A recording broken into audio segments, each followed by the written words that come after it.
Corporate governance क्या है? किसी भी कंपनी को गवर्न करने के लिए, कंट्रोल करने के लिए, मॉनिटर करने के लिए, किसी कंपनी को चलाने के लिए कुछ रूल्स, रेगुलेशंस की, पॉलिसीज़ की ज़रूरत होती है। That is the corporate governance.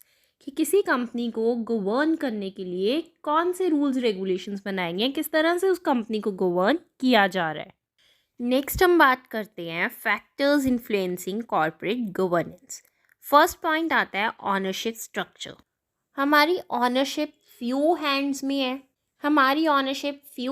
में है, या फिर वो डिस्पर्स्ड है इंडिविजुअल्स में, इंस्टीट्यूशनल शेयर होल्डर्स में, जैसे कि यूएस में या यूके में है।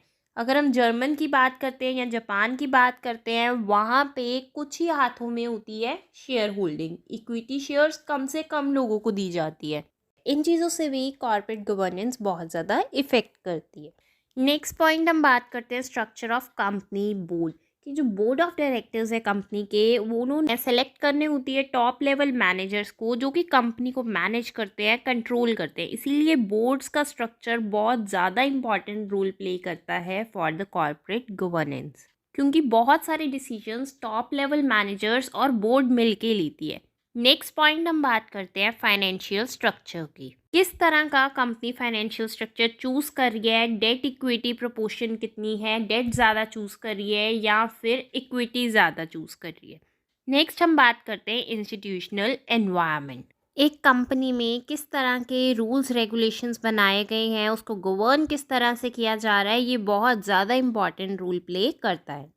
नेक्स्ट हम बात करते हैं issues that lead to corporate failures. First is managerial inefficiency and ineffectiveness.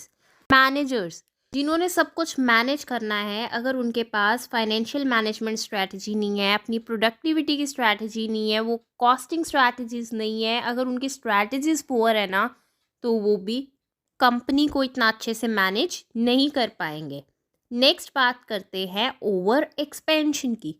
Company को इतने ज़्यादा एम्प्लॉयज़ की नीड ही नहीं है जितने ज़्यादा अपॉइंट करी जा रहे हैं, हायर करी जा रहे हैं। अपने शॉर्ट टर्म फंड्स को यूज़ कर रही है कंपनी एक्सपैंड करने के लिए, तो उस टाइम पे कंपनी को मुश्किल आ सकती है। नेक्स्ट पॉइंट में हम बात करते हैं इनइफेक्टिव सेल्स फोर्स।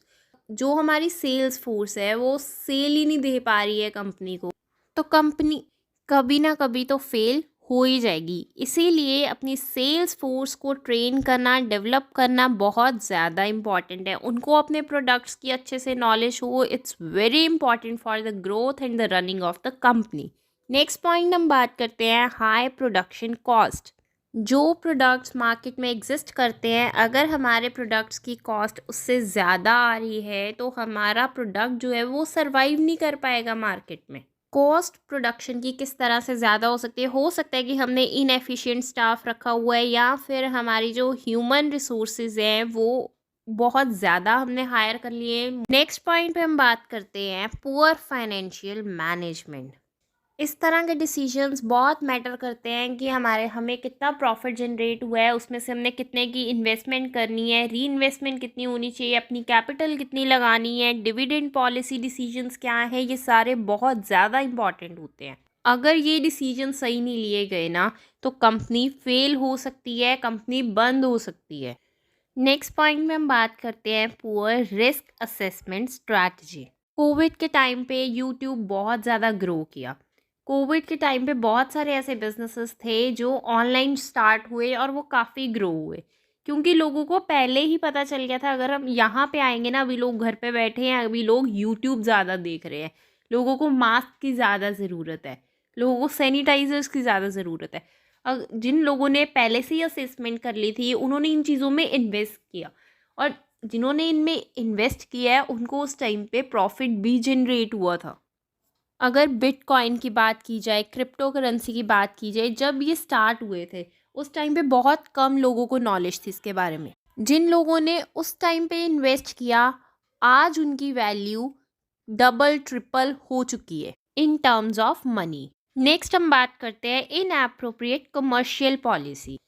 किस वैल्यू तक हमने क्रेडिट पे गुड्स सेल करनी है, किस वैल्यू पे हमने कैश में ही सेल करनी है, इस तरह के डिसीजंस बहुत ज़्यादा मैटर करते हैं किसी भी ऑर्गेनाइजेशन।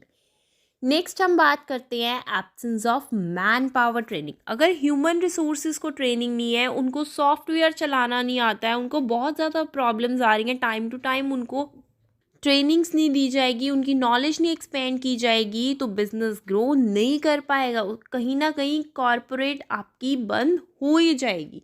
नेक्स्ट बात हम करते हैं कैपिटल इनएडिक्वेसी। किसी भी कंपनी में अगर इन्वेस्टमेंट की ज़रूरत है लेकिन हमारे पास पैसे नहीं है, हम इन्वेस्ट नहीं कर पा रहे, तो वो कंपनी बंद होने के बहुत ज़्यादा चांसेस है। 99% चांसेस है कि वो कंपनी बंद हो जाएगी।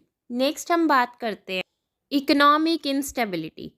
ये बहुत बड़ा रीज़न है किसी भी कॉरपोरेट के फेल होने या फिर ग्रो करने में। कोरोना के टाइम पे जो बिजनेसेस ओके ओके चल रहे थे, जिनकी प्रॉफिट अर्निंग रेशो बहुत ज़्यादा नहीं थी, वो बिजनेसेस बंद भी हुए हैं। बहुत कम बिजनेसेस ऐसे थे जो उस टाइम पे सरवाइव कर पाए हैं, क्योंकि उस टाइम पे इकोनॉमिक स्टेबल नहीं थी, economic conditions were not stable at that time.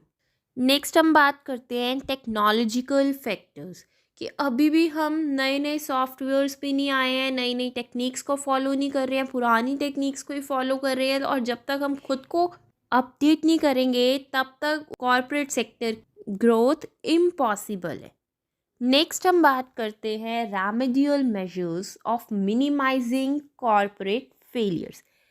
Corporate failures को किस तरह से रिड्यूस कर सकते हैं।